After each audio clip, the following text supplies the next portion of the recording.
Sakun Allah na iliyosi ganay. Buikayan mi kilisongan ni ikot.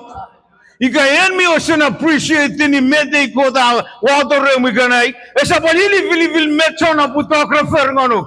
When Satan come beside you, he is coming beside you to destroy your relationship with Jesus. But when he tries to destroy your relationship, take a step forward and keep walking and keep walking and keep walking and keep walking until you pass all those obstacles.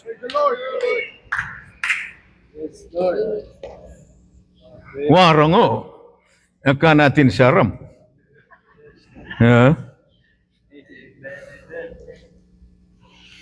Yali jaga jaktori kichosugosig nga sa isaw fel. Lani renifel. Ibalik mo sapat. Ibalik ko na sapat rest.